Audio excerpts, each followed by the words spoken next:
យើងឃើញហើយបាទសម្រាប់មកដល់ពេលនេះឃើញថាសម្រាប់ Manchester United ក៏ហាក់បីដូចជាធ្វើបានល្អនៅក្នុងតំបន់អឺរ៉ុបប៉ុន្តែហាក់បីដូចជាមុជមិនត្រូវទៅមិនឆ្ងាយទេជាមួយនឹងលីកក្នុងតំបន់បាទហើយយើងឃើញថាសម្រាប់បាទ Manchester United មកដល់ពេលនេះគឺឈរលេខរៀងជាង10ទៅហើយបាទមិនទាន់ដឹងថាតើនឹងអាចធ្វើបានយ៉ាងល្អទៀតឬក៏យ៉ាងណាខណៈពេលដែលគាត់បើសិនជាអាចយកឈ្នះបានជាមួយនឹងពាន Europa League គាត់អាចនឹងមានកៅអីនៅក្នុងការប្រកួត UEFA Champions League នៅក្នុងរដូវកាលក្រោយបាទជម្រាបជូនជាមួយនឹងព័ត៌មានពូប៉ុកបាបន្តិចបាទសម្រាប់ពូប៉ុកបាគឺអាចចូលរួមបានហើយបាទដូចខ្ញុំរៀបរាប់ជូនប្រិយមិត្តអញ្ចឹងគឺបាទការដាក់ពិន័យរបស់គាត់គឺនៅត្រឹមខែ3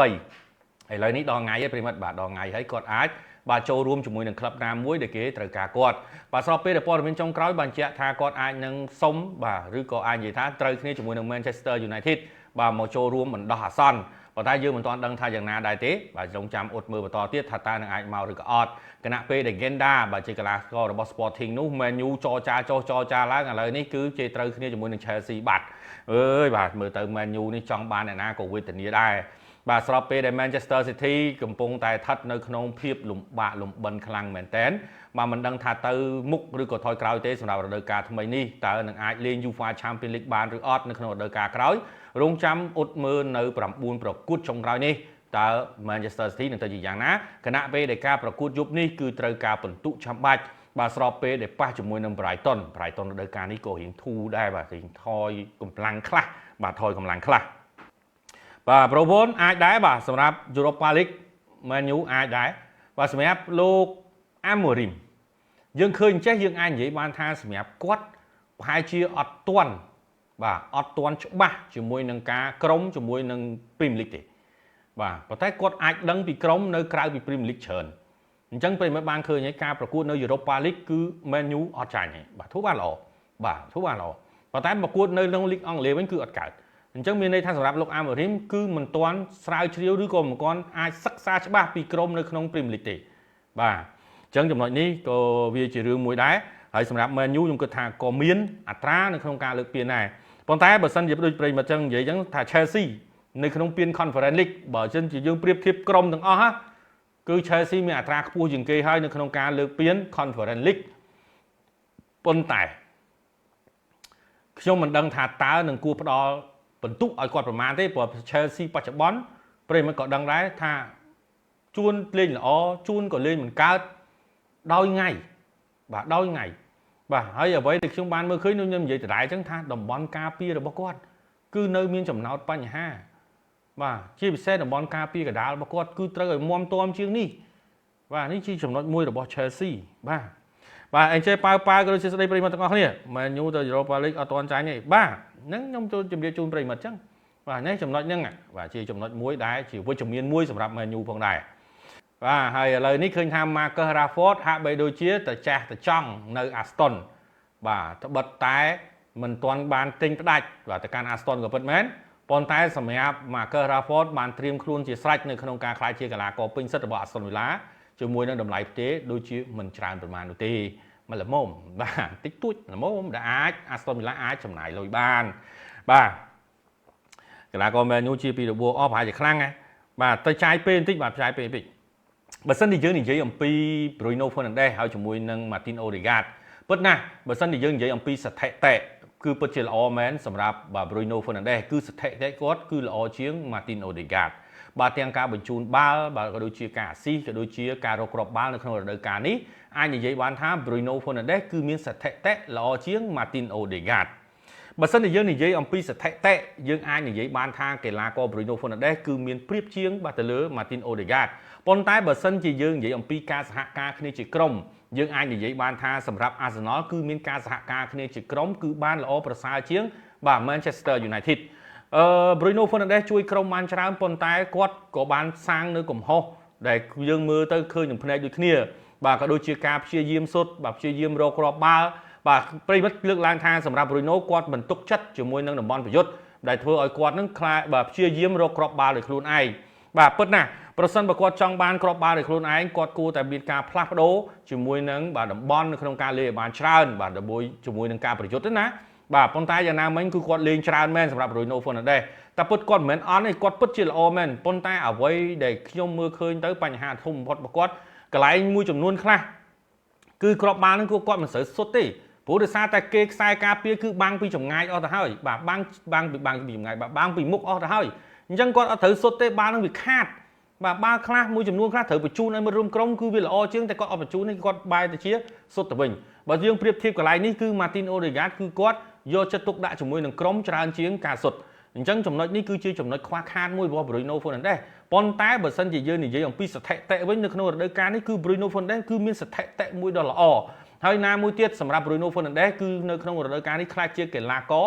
ដែលបាទនៅក្នុងប្រវត្តិសាស្ត្ររបស់ Europa League គឺកីឡាករដែលរកគ្រាប់បាល់ឬក៏ជាកីឡាករដែលពាក់ព័ន្ធជាមួយនឹងការរកគ្រាប់បាល់ពាក់ព័ន្ធជាមួយការរកគ្រាប់បាល់មានន័យថាកីឡាករហ្នឹងគឺអាស៊ីផងរកគ្រាប់បាល់ផងបាទច្រើនជាងគេបំផុតបាទនៅក្នុងប្រវត្តិសាស្ត្ររបស់ Europa League បាទអញ្ចឹងយើងអាចនិយាយបានថាសម្រាប់ Bruno Fernandes គឺគាត់ល្អហើយបាទល្អខ្ញុំមិនមែនថាគាត់មិនល្អទេប៉ុន្តែចំណុចមួយដែលអវិជ្ជមានដ៏ធំបំផុតរបស់គាត់នោះគឺការគាត់ជាកាពីតែនគាត់គឺជាប្រធានក្រុមគាត់គួរតែនាំក្រុមនេះគាត់គួរតែផ្ដល់បាល់ឲ្យក្រុមឲ្យបានច្រើនព្រោះតែតួនាទីរបស់គាត់ក៏ជាតំបន់បម្រើដែរប៉ុន្តែឲ្យទៅដល់មុខទីមានឱកាសគឺគាត់ព្យាយាមរកគ្រាប់បាល់ចំណុចនេះគឺជាចំណុចអវិជ្ជមានតែមួយគត់បាទរបស់ Bruno Fernandes ដែលធ្វើឲ្យវាមានចំណោទបញ្ហាដល់ក្រុមទាំងមូលអ្វីដែលយើងបានមើលឃើញគឺតើសួរថាតើបកដាក់ខ្សែប្រយុទ្ធមកធ្វើអីបើសិនជាតំបន់បម្រើមិន support មិនជួយមិនបញ្ជូនឲ្យទៅកាន់ខ្សែប្រយុទ្ធហើយព្យាយាមរកគ្រាប់បាល់ខ្លួនឯងសួរថាតើដាក់តំបន់ប្រយុទ្ធមកទាំងអីអញ្ចឹងយកគាត់ធ្វើប្រយុទ្ធមកទៅលេងបម្រើអស់ហើយគាត់ឆ្លៀតទៅប្រយុទ្ធហ្មងទៅវាមិនល្អជាងបាទនឹងគ្រាន់តែជាចំណុចមួយទេបាទជំរាបជូនទៅប្រិយមិត្តបើសិនជាមានការលើកឡើងថាបាទអ្នកណាល្អជាងបើសិនជាយើងនិយាយអំពីស្ថិតិមែនគឺ Bruno Fernandes គឺល្អជាង Martin Odegaard ប៉ុន្តែបើសិនជាយើងនិយាយអំពីការសហការគ្នាជាក្រុម Martin Odegaard គឺសម្រាប់ Arsenal វិញគឺគេមានការសហការគ្នាជាក្រុមបានច្រើនជាងបើសិនជាយើងនិយាយពីសុទ្ធវិញគឺគេមិនងាយនឹងសុទ្ធទេគឺគេស្វែងរកប្រឡោះស្វែងរកកន្លែងហើយស្រេចតែមើល Man U វិញឲ្យតែមានឱកាសគឺដឹងតែពីសុទ្ធបាទហើយបើសុទ្ធពេលខ្លះទៅវាល្អទៅមានអីបើសុទ្ធពេលខ្លះនេះអូបោះបាល់ឲ្យគេអញ្ចឹងដល់ពេលគេមកវិញផ្លាត់ស្នៀតចាញ់គេអាឡៃចំណុចហ្នឹងឯង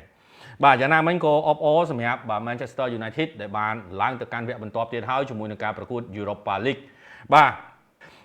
ហើយសម្រាប់ Arsenal វិញមើលទៅរដូវកាលនេះគឺរងជើងឯកទៀតហើយស្របពេលដែលប្រកួត UEFA Champions League ត្រូវប៉ះជាមួយនឹង Atletico Real Madrid បាទតាំងតានមែនតើបាទតែយ៉ាងណាមិញ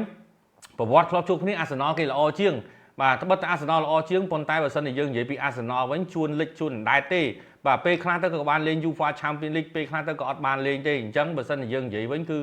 យកការជួបគ្នានោះយូរលង់ណាស់ហើយបាទជិតមកដល់ពេលនេះបើសិនជាយើងប្រៀបធៀប Real Madrid នេះគឺគេឡើងទៅ UEFA Champions League ជារៀងរាល់ឆ្នាំបើទោះជាមិនបានលើករាល់ឆ្នាំក៏គេបានឡើងទៅកាន់ UEFA Champions League ជារៀងរាល់ឆ្នាំដែរបាទស្របពេលដែល Arsenal ឆ្នាំខ្លះទៅក៏បានឡើងឆ្នាំខ្លះទៅក៏មិនបានឡើងឆ្នាំខ្លះទៅបានឡើងបានត្រឹមវគ្គជម្រុះក្នុងពូក៏ធ្លាក់បាត់បាទយ៉ាងណាមិញបាទយើងឃើញថាសម្រាប់បាទការប្រកួតលីកនៅក្នុងប្រទេសអង់គ្លេសក៏វាថាបីដូចជាសឹងតែយើងដឹងទៅហើយថាក្រុមដែលនឹងត្រូវលើកពានព្រោះដោយសារតែ Liverpool នឹងវាដាច់មកដល់ពេលនេះ12ពិន្ទុហើយដាច់បាទ12ពិន្ទុដាច់បាទទៅលើ Arsenal អញ្ចឹងមានន័យថាលុះត្រាតែ Liverpool ចាញ់4ប្រកួត Arsenal ឈ្នះ4ប្រកួតទើបក្រុមទាំងពីរនេះស្មើពិន្ទុគ្នាបាទហើយសម្រាប់នៅក្នុងកៅអី Top 4 វិញគឺកំពុងតែស្ថិតនៅក្នុងការប្រទីងបន្ទង់គ្នាខ្លាំងបាទមានតាំងពី Nottingham Forest Manchester City បាទ Chelsea ក៏ស្ថិតនៅក្នុងការប្រទីងបន្ទង់ជាមួយនឹងតំណែង Top 4បាទអញ្ចឹងចាំមើលតើក្រុមណាដែលនឹងអាច Top 4បាននៅក្នុងរដូវកាលនេះបាទគណៈពេលដែលក្រុមដែលត្រូវកាត់ចេញទៅកាន់ Championship នោះគឺមួយច្បាស់ការតែម្ដងគឺ Southampton បាទលែងមានអីការប្រកួតប្រជែងអីទៀតហើយនៅសល់ប្រហែល9 10ប្រកួតនេះគឺទុកសម្រាប់តែការលេងដើម្បីបង្ក្រប់កិច្ចតែប៉ុណ្ណោះបាទសម្រាប់ Southampton បាទហើយJulian Alvarez តតពេលទីគេមិនអោយតោះតាមពិតទៅប្រហែលថ្ងៃនេះក៏មានប្រិយមិត្តបើឆាតមកសួរខ្ញុំជាបន្តបន្ទាប់តាក់ទងជាមួយនឹងក្របបាល់ពេលទីរបស់ Julian Alvarez បាទចំណុចនេះផងដែរសម្រាប់ AT Madrid បានដាក់ពាក្យបណ្ដឹងហើយបាទមិនមែនដាក់ពាក្យបណ្ដឹងឲ្យលេងឡើងវិញនោះទេសម្រាប់បាទ AT Madrid គឺដាក់ពាក្យបណ្ដឹងដើម្បីឲ្យសាររើថាមិនចង់ឲ្យវាមានរឿងចឹងកើតឡើងបន្តទៀតជាមួយនឹងពិភពបាល់ទាត់បាទអ្វីដែលបកាដែល AT Madrid មិនសុខចិត្តនោះគឺការសម្រេចចិត្តរបស់អាជ្ញាកណ្ដាលហាក់ដូចជាលឿនពេកនៅក្នុងការមិនផ្ដាល់បាល់បាទគ្រាប់បាល់ដែលចូលនេះរបស់ Julian Alvarez យោងតាមអាជ្ញាកណ្ដាល VR ឬក៏វីដេអូអាជ្ញាកណ្ដាលបានមើលឃើញថាសម្រាប់ជើងឆ្វេងរបស់ Julian Alvarez ហ្នឹងបានប៉ះបាល់មួយតង់ហើយអញ្ចឹងធ្វើឲ្យជើងស្ដាំដែលគាត់ទៅនេះ គឺជាការប៉ះជាលើកទី2ដែលពេលហ្នឹងទីគឺគេផ្ដល់ឲ្យតែមួយប៉ះទេអញ្ចឹងមានន័យថាសម្រាប់ Julian Alvarez គឺខុសជាមួយនឹងលក្ខន្តិកៈនៃការសុទ្ធគ្រាប់បាល់ពេលហ្នឹងទីចំណុចនេះហើយធ្វើឲ្យអាជ្ញាកណ្ដាលវីដេអូអាជ្ញាកណ្ដាលឬក៏អាជ្ញាកណ្ដាល VAR នេះបានបញ្ជាក់ទៅកាន់លើអាជ្ញាកណ្ដាលទីលានថាគាត់បានប៉ះពីប៉ះបាទគណៈពេលដែលខាង AT Madrid បានឲ្យបានបង្ហាញថាគ្រប់អង្គកាមេរ៉ាឬក៏គ្រប់ប្លង់កាមេរ៉ាទាំងអស់มันបានបញ្ជាក់ឬក៏អត់បានមើលឃើញថា Julian Alvarez នេះជើងឆ្វេងមកគាត់បានប៉ះជាមួយនឹងបាល់ទេបាទយ៉ាងណាមិញក៏យើងបានឃើញដែរបាទមើលទៅដូចជាបាល់អត់អង្គើបាទចំណុចនេះគឺ AT Madrid គេនិយាយមកគឺត្រូវគឺបាល់ហ្នឹងគឺពិតជាមិនអង្គើមែនបាទអញ្ចឹងខ្ញុំមិនហ៊ានកាន់ជើងមិនបាននិយាយថាកាន់ជើងខាងណាទេយើងឃើញនឹងភ្នែកថាម៉េចយើងនិយាយថាអញ្ចឹងណាបាទព្រោះថាបាល់នេះគឺជើងឆ្វេងមកគាត់ត្បិតតែគៀកបាល់មែនប៉ុន្តែបាល់គឺអត់មានអង្គើទេបាទប៉ុន្តែធ្វើមិនការសម្រេចចិត្តរបស់អាជ្ញាកណ្ដាល VAR បានបញ្ជាក់ថាបាល់នេះពីប៉ះទៅហើយអញ្ចឹងក្របបាល់នេះគឺត្រូវបានបញ្ចប់បាទជាមួយនឹងការមិនអនុញ្ញាតឲ្យនោះទេបាទទីបំផុតគឺ Real Madrid បានឡើងទៅកាន់វគ្គ8ក្រុមចុងក្រោយប៉ះជាមួយនឹងក្រុម Arsenal បាទនិយាយពីរឿង Arsenal បាទគិតមកដល់ពេលនេះ Arsenal គឺនៅមិនទាន់មានភាពល្អប្រសើរនៅឡើយទេណាប្រិមិត្តបាទបច្ចុប្បន្នកំពុងតែសម្លឹងរកកីឡាករដើម្បីបន្ថែមទៀតនៅក្នុងតំបន់ជួរមុខក៏ព្រោះតែរដូវកាលនេះតាមពិតគាត់នឹងត្រូវធ្វើបានល្អទៅហើយប៉ុន្តែចូលរួមសោកស្ដាយសម្រាប់ Arsenal នៅពេលពាក់កណ្ដាលរដូវកាលគឺប្រយុទ្ធរបួសទាំងអស់មិនថាបាទKai Havertz បាទមិនថាក្រាបព្រាយជីស៊ូសបាទទៅអស់លីងបាទបាត់2នាក់គាត់ប្រជុំងុំបាត់ទាំង Martinelli បាត់ទាំងសាកាទៀតអញ្ចឹងបាត់ទាំងប្រយុទ្ធកណ្ដាលបាត់ទាំងស្លាប់ឆ្វេងស្លាប់ស្ដាំអញ្ចឹងធ្វើឲ្យលោកអាតេតាគឺអត់មានប្រយុទ្ធទេបាទមានត្រូសាតគាត់មិនមែនអន់ទេប៉ុន្តែកូត្រូសាតក៏គាត់ត្រូវការជំនួយពីមិត្តរួមក្រុមដែរបាទហើយ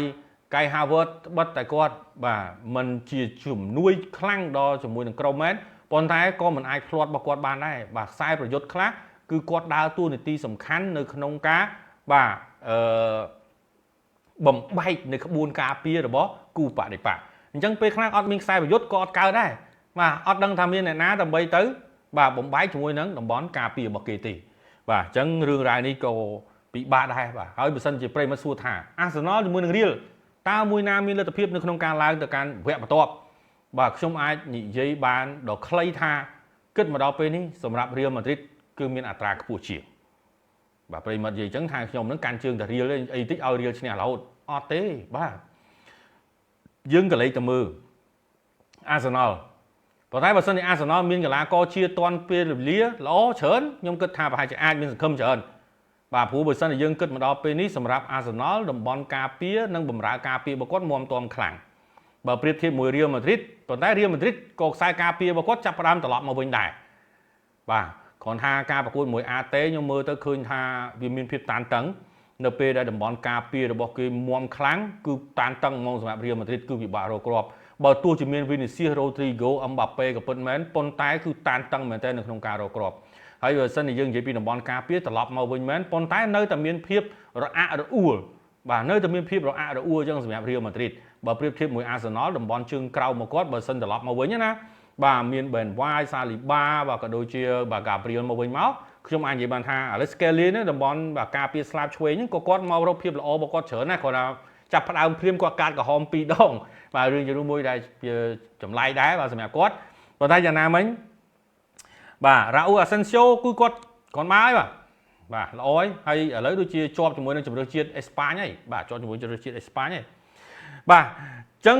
សម្រាប់រឿងរ៉ាវនេះគ្រាន់តែយើងនិយាយថាសម្រាប់ Arsenal គឺគាត់បាទគេហៅថា League ដែតបើប្រៀបធៀបមួយ Real Madrid គឺជារៀងរាល់ឆ្នាំហើយគឺ Real Madrid បានលេង UEFA Champions League ហើយសឹងតែនិយាយថាពានក៏បានច្រើនជាងគណៈពេលដែល Arsenal បានរងជើងឯកតែមួយលើកគត់បាទហើយបើសិនជាយើងនិយាយអំពីប្រវត្តិរបស់ Real គឺកម្រណានៅក្នុងធ្លាក់បើគាត់ធ្លាក់នៅក្នុងវគ្គ16ធ្លាក់នៅក្នុងវគ្គជម្រុះពូលអីចឹងទៅបាទបើថាឡើងដល់វគ្គ8ក្រុមពាក់កណ្ដាលផ្ដាច់ព្រោះជាពិសេសពាក់កណ្ដាលផ្ដាច់ព្រោះហើយទៅហើយបាទអញ្ចឹងវាពិបាកដែរណាប្រិមិត្តវាពិបាកដែរហើយបើសិនជាយើងនិយាយពីកីឡាករវិញ Arsenal កំពុងតែមានវិបត្តិធ្ងន់ជាមួយនឹងតំបន់ប្រយុទ្ធសាកាអត់ទាន់ដឹងថាមកទាន់អត់ទេបាទអត់ដឹងថាមកទាន់អត់ទេហើយបើអត់សាកាមាន Martinelli Trossard បាទ Vaneri ក៏នៅតែពិបាកនៅក្នុងការរកតំបន់ប្រយុទ្ធកណ្ដាលដែរ ហើយទៅរំពឹង Raheem Sterling ចប់ហើយបាទចប់ហ្មង Raheem Sterling គឺធ្លាក់បាទមើលមិនយល់ទេ Raheem Sterling លេងបាទចប់ហ្មងបាទអញ្ចឹងខ្ញុំគិតថាបាទពិបាកបាទនិយាយតែបិទ10ហើយហ្នឹងខ្ញុំមានថាអីខ្ញុំគ្រាន់តែនិយាយថាបើសិនជាគេបិទខ្លាំងក៏ពិបាកដែរបាទសម្រាប់ Real Madrid បើសិនជាយើងនិយាយពីប្រយុទ្ធប្រទេសយើងគួរថាទោះបីបិទមុំយ៉ាងណាក៏នៅតែផ្លាត់ដែរណាបាទប៉ុន្តែក៏ Real Madrid ខ្លួនឯងតែពិតបើ Vinicius ពេលនឹងទីចូលមកអ្វីគ្រប់បែបយ៉ាងចាំបាច់ទៅថែមម៉ោងចាំបាច់ទៅពេលនឹងទីនាំខាត់ពេលវេលាទៅអីត្រូវបានឡើងទៅកាន់នឹងស្រួលបាទជិះម៉ូតូទៅកាន់ទៅហូបបបងកែបខនោះបាទឥឡូវមកឆ្លៀតបើពេលនឹងទីដល់មក6ភ្លឺបាទEuropa League ប្រិមិត្តនិយាយអំពីមន់ Tottenham Hotspur ប្រិមិត្តហើយបើសិនជាយើងនិយាយអំពី Spur បច្ចុប្បន្នណាក្រោមការដឹកនាំរបស់លោក Postecoglou ខ្ញុំគិតថាវាតានតឹងណាស់សម្រាប់ក្រុមអង់គ្លេសមួយនេះនៅក្នុងការបាទលេងទៅវគ្គខាងមុខដើម្បីប្រកួតដណ្ដើមយកពាន Europa League ត្បិតតែ Spur គឺជាក្រុមមួយដែលខ្លាំងប៉ុន្តែរដូវកាលនេះ Spur សឹងតែជួយខ្លួនឯងមិនបានទេការឡើងទៅនេះក៏មានភាពតានតឹងដែរបើសិនជាប្រៀបធៀបជាមួយ Man U ឡាក់មើលទៅខ្លាំងជាងណាបាទអញ្ចឹងអនាគតទៅគាត់ទាំងពីរនឹងប៉ះគ្នាប្រសិនបើឡើងទៅកាន់វគ្គបន្ទាប់អញ្ចឹងសួរថាតើ Spur ឬក៏ Man U